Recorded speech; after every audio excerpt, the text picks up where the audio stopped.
আমার টাকা নাই। ওকে, আওয়ামী লীগ ক্ষমতা থেকে চলে গেলে আপনাকে দেশ থেকে চলে যেতে হবে কিনা, বা দেশ থেকে আপনি চলে যাবেন কেন? কিনা? আমি আমি আমি বাংলাদেশের একজন পুলিশ কর্মকর্তা। আমি যোগ্যতার ভিত্তিতে বিসিএস পরীক্ষা দিয়ে পুলিশে এসেছি।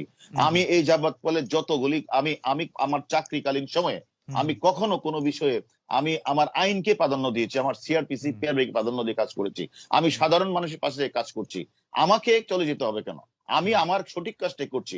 সঠিক কাজটা করতে গিয়ে আমি সকলের মন জয় করতে পারি না হয়তোবা, সে কারণে কেউ কেউ আমার প্রতি মনে কোনো থাকতে পারে, বাট আমি কিন্তু আমার সঠিক কাজটাই করছি এবং মানুষের প্রতিদিন আমি সেবা দিচ্ছি।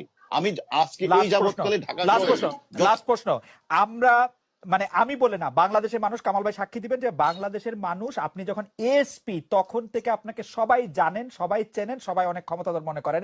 বাংলাদেশে অনেক এসপি আছেন, আপনার ব্যাচেই হয়তো 300 জন ছিলেন, 300 জনের মধ্যে 200 জন এসপি হয়েছেন, তারপর আরো অনেকে এই ডিআইজি হয়েছেন, আপনার নামটা আমরা সবচেয়ে বেশি